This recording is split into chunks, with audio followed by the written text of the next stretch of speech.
şey söylemek istiyorum. Gerçi gençler dalmışlar ama. Gençler bu pınarlardan, bu hayatlardan, bu ırmaklardan doya doya içiniz. Ediyorum.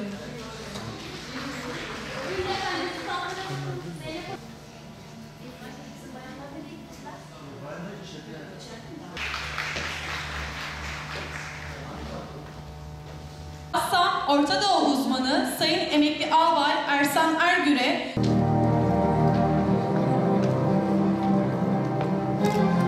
en büyük hesap vardır. Bu hesap bir gün muhakkak tecelli edecektir. O gün beklendi. 1946 yılında İngiliz kökenli 13 aileden birisi olan Rockefeller ailesi. Bu psikologlar, bu 5-6 bin psikolog cam mekanlı bir plazada. Şunu unutmayın, bir gün başımıza yani bir daha 28 Şubat yaşamayalım. 15 Temmuz'da bir işgale şahit oldunuz. Bunların hepsini çok doğru okumamız gerekiyor. Çok iyi değerlendirmemiz gerekiyor ki ülkemizde bir daha böylesi varlık ve yokluk mücadeleleri vermeyelim. 28 Şubat'ı yaşatan zalimlerle biliyorsunuz Ankara davasında mahkeme görülüyor zaman zaman. Bir daha yaşamamak için bu zalimlerle yüzleşmeyi tam yapmalıyız. Mümkün olduğunca imkanınız olursa toplanıp gidebilirsiniz dava günlerinde, siz de takip edebilirsiniz. Oraları yalnız bırakmamalıyız. Şimdi çevik bir kurtulmanın yollarına bakıyor. Ne diyor? Uydurma sebeplerle bizi mahkum etmeye çalışıyorlar. Uykularım kaçıyor. Bir hafta önceki davada söylediği.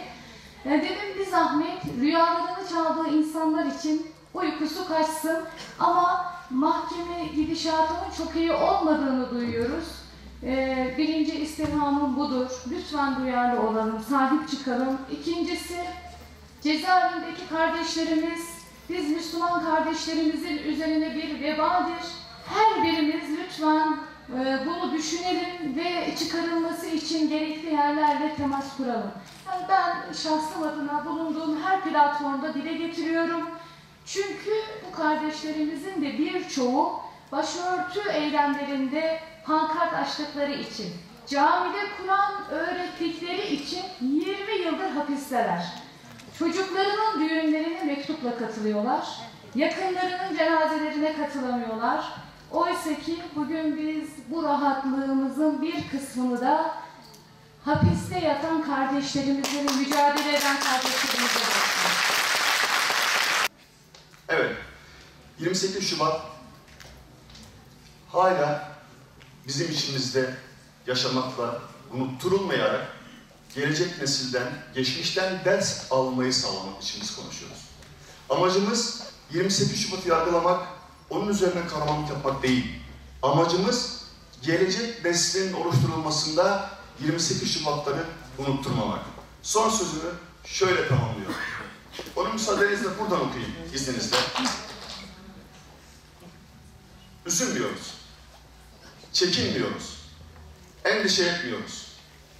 Biliyoruz ki yaptıklarımızı Allah da, Resulü de, müminler de göreceklerdir, görüyorlar.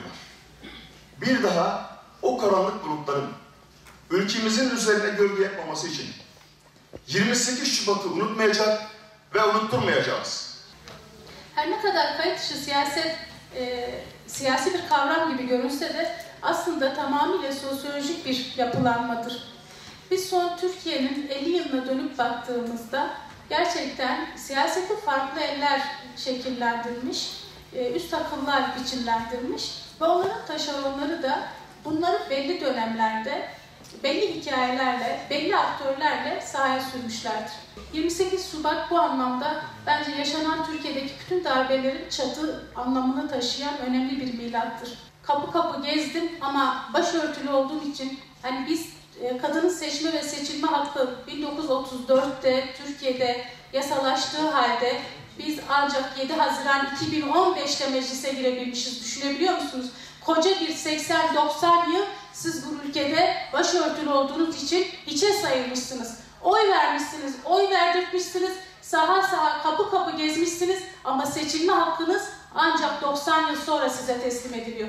Ve en son kayıt dışı dinin şekillendirdiği FETÖ yapılanması yargıda, eğitimde, sağlıkta ve farklı kurumlardaki yapılanmasını en son askeriye gücüyle 15 Temmuz'a kadar sürükledi.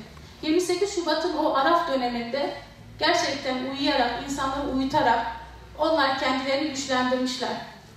Evet, aldandık, aldatıldık cümlelerini söylemek istemiyorum ama biz din kardeşliğine inanan insanlar olarak din bezirganlarına belki de aldanmış olduk. Ama hürriyetin genetik kodları bozuktur. Normalleştiğini sanırsınız, yani böyle bir anda hepimiz duygusallaşırız. Evet, hürriyet yeni Türkiye'ye uyum sağlıyor. Ya da hürriyet, işte özgürleşme yönünde atılan adımları bundan sonra destekleyerek yürütecek. Ama bir anda bakarsınız ki sihirli bir el, biraz önce panelistlerimizin de söylediği bir üst akıl gelir hürriyete dokunur, hürriyet karşımıza karargah rahatsız manşetiyle çıkarılır. Biz de onlara cevaben şunu diyoruz. İlk gün çağrıda bulunmuştum ben sosyal medyada. Sağ olsun o konuda tekrar açıldı. Birçok gazetemiz de o manşetle çıktı.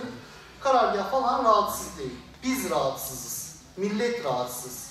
Hem karargahtaki, açık söylüyorum net sözünü esirgemeden, ulusalcı, faşist, aydınlıkçı gruptan, hem de karargahtaki devşirmelerden, hem karargahtaki lejyonerlerden, hem karargahtaki FETÖ'cülerden bu millet rahatsız.